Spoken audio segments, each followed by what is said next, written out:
Salut! Bienvenue dans le défi 7 jours. Je suis tellement contente de te voir là. Euh, Mon but, c'est vraiment de te permettre de commencer ton année vraiment avec plus de présence, plus d'intention pour réussir à créer une meilleure relation puis à starter ton année avec ton cheval vraiment dans le plaisir. Fait que ça, c'est vraiment mon but de cette semaine.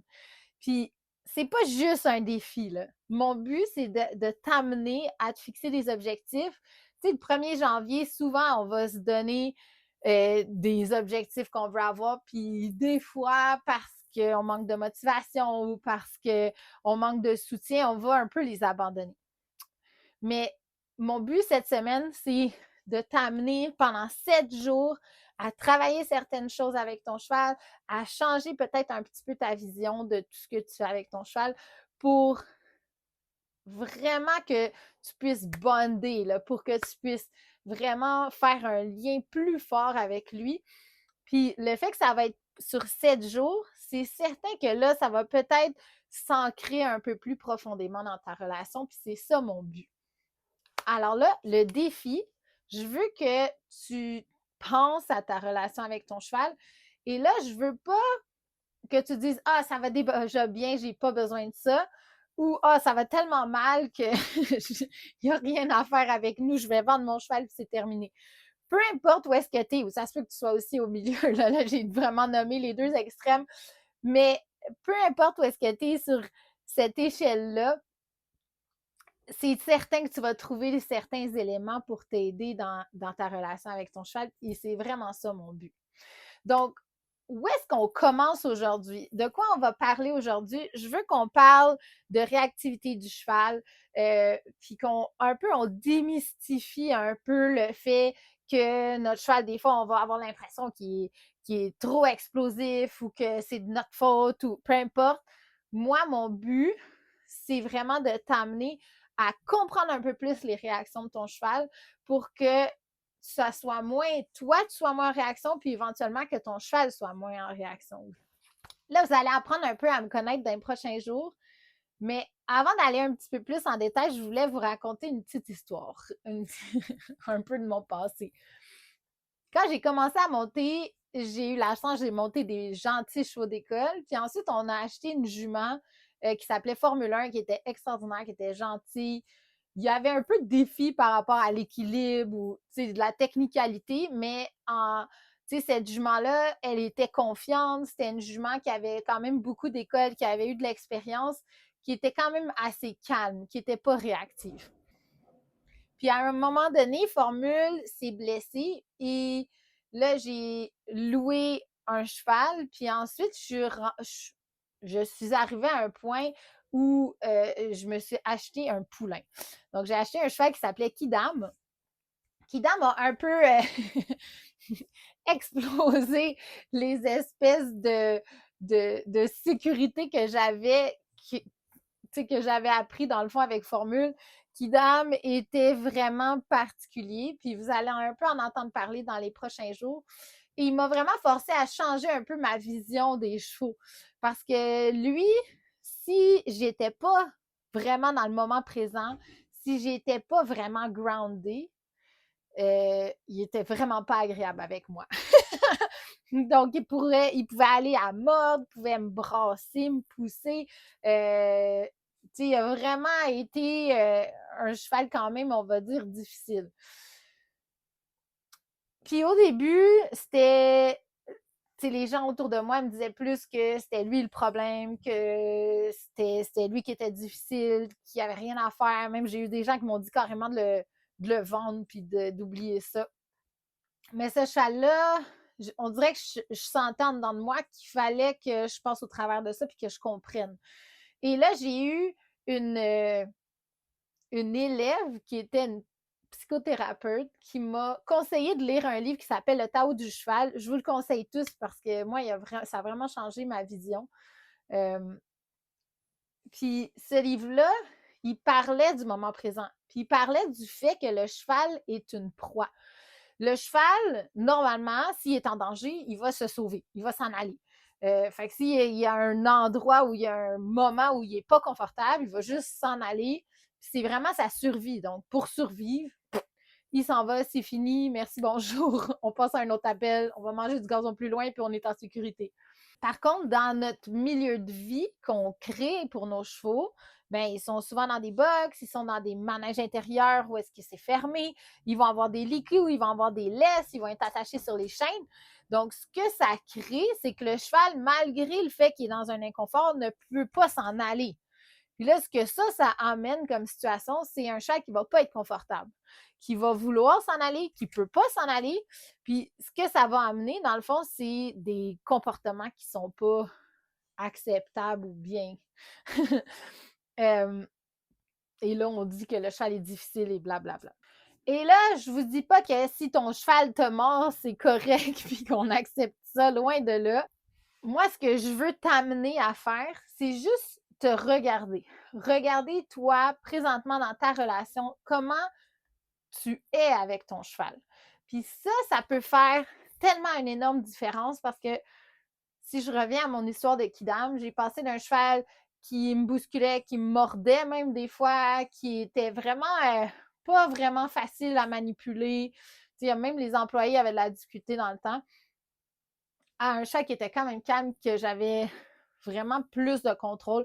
Ça a toujours été un cheval qui était quand même particulier, mais je me suis rendu compte que ce cheval-là, il n'était pas capable de gérer si moi, j'étais pas bien. Donc, par exemple, si j'étais en voiture et je m'emmenais à l'écurie et là, que j'avais de la peine à cause de mon chum du temps ou n'importe quel, ou même en colère à cause de quelque chose, si j'arrivais à lui avec cette émotion-là que je portais, Kidam était pas intéressé. Il voulait rien savoir de moi. Puis là, c'est comme ça, vu qu'il était coincé avec moi, c'était sa façon de dire « Hey, dégage! » Donc, à partir du moment où là, je me suis dit « OK, wow, je m'arrête 2 secondes, je respire, je me ground et je vais le voir quand je suis vraiment bien dans mon corps, dans ma tête. » À partir de ce moment-là, j'ai pas eu de problème avec lui.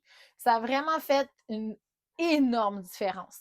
Donc, là, comment on fait pour être neutre, puis bien, puis tout ça? Ça, c'est pas nécessairement facile, mais il y a plusieurs façons de le faire. Avec de la respiration, avec des méditations. Puis là, je vous ai préparé une petite méditation que vous pouvez faire. Il y en a une qui est juste avant d'arriver à l'écurie. Donc, quand vous êtes en voiture, tu sais, ça, c'est un petit fait vraiment intéressant, mais les chevaux vont vous sentir jusqu'à 20 mètres autour d'eux. Fait que votre, je sais pas, champ énergétique ou votre aura, il y a vraiment des études que les chevaux vont sentir l'énergie des personnes jusqu'à 20 mètres. C'est énorme. Donc, si votre stationnement n'est pas si loin du box, votre cheval, il sait déjà que vous venez avec une énergie douteuse ou non. Donc, je vous conseille d'essayer ces 2 méditations-là où est-ce que ça va vous amener à vous respirer, à relaxer puis à vraiment vous mettre dans votre corps. Une chose que je veux que vous vous rendiez compte, c'est les émotions simulées. OK? Ce que je veux dire par là, c'est que quelquefois, parce que ça ne nous tente pas nécessairement d'en parler, parce que des fois, on veut faire comme si on était correct, on va un peu masquer notre intérieur. Donc, en fait, on a de la peine, à l'intérieur, on n'est pas bien, mais on se met un masque, puis on cache ça en faisant comme si on était correct. Ça, pour les chevaux, c'est une des pires choses que vous pouvez faire. Donc, il faut vraiment être vrai, parce que le cheval va être capable de ressentir s'il y a une émotion camouflée. Un peu comme un guépard qui est caché dans les herbes puis il a baissé son rythme cardiaque, qui est très, très calme, mais en même temps, il a son adrénaline dans le fond qui est prête à bondir sur le prochain cheval qui est proche. Les chevaux sont capables de ressentir ça. Donc, ce que je veux vous amener à faire, c'est pas de juste faire comme si ça allait super bien. C'est que vous avez le devoir, quand vous allez voir votre cheval, de prendre votre bagage d'émotions. Puis j'ai une ancienne cliente qui avait eu une idée vraiment super cool d'imaginer une espèce de boîte à l'entrée de l'écurie. Puis elle prenait ses émotions négatives, ses problèmes de cette journée-là, puis poup, elle les droppait avant d'aller à l'écurie. Puis ça, ce que ça fait, là, c'est que même si c'est dans notre tête, là, mais juste de les accepter, de les voir, puis de dire, OK, tu vas là, je prends une pause de toi, puis là, je vais être vraiment avec mon cheval. Ça peut faire une différence incroyable avec ton cheval.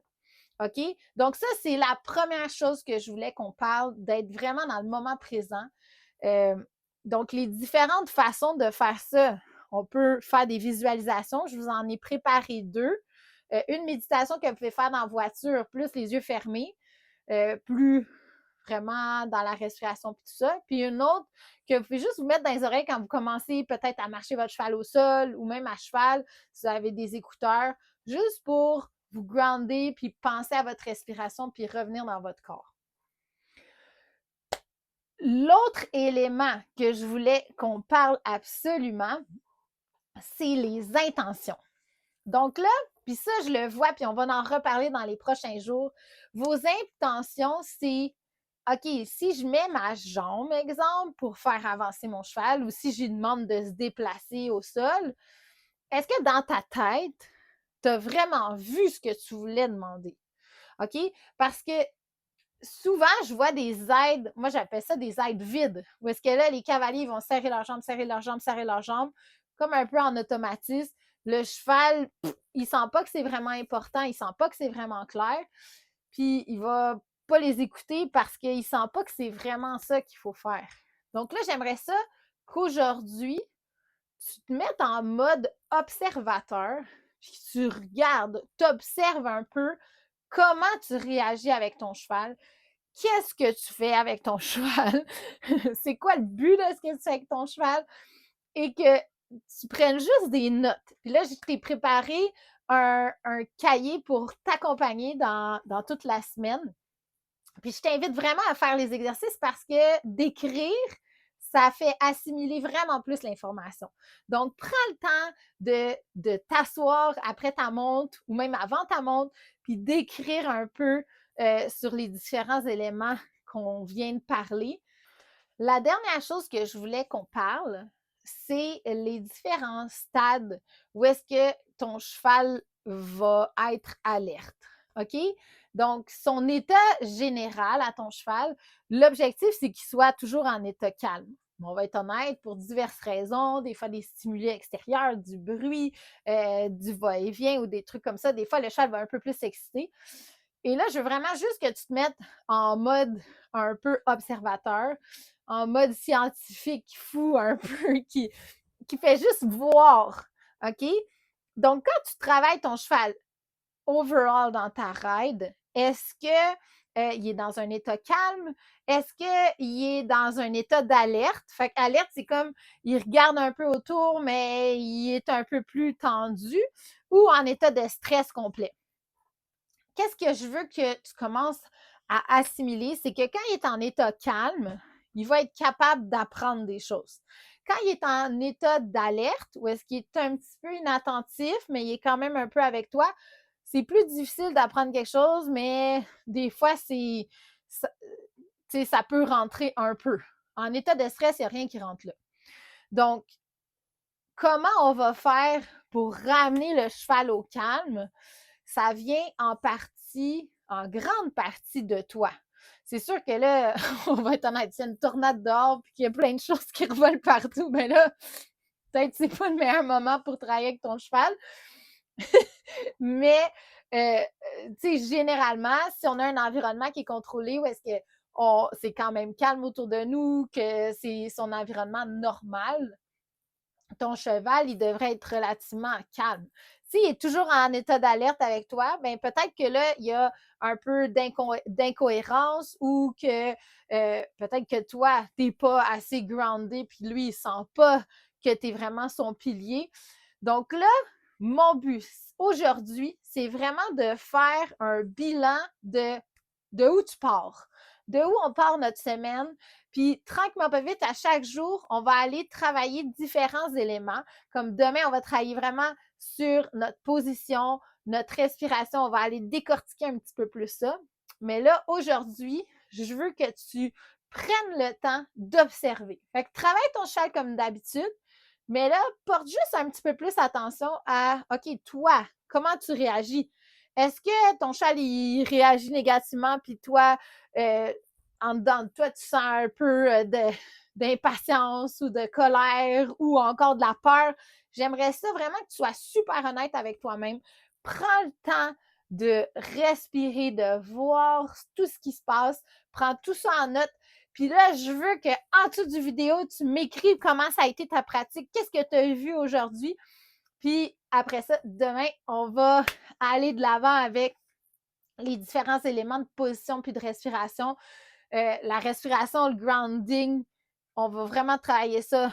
Tu vas pouvoir utiliser ça au sol. Et les différents éléments vraiment posturales, bien là, ça va être plus pour la monte à cheval. Mais j'espère que c'était clair. J'espère que ça t'aide. Et là, j'ai vraiment hâte de vous lire. Donc là, je reste pas loin de mon téléphone, puis je vous réponds. Gênez-vous pas si vous avez des questions. Puis on se voit à très bientôt. Salut!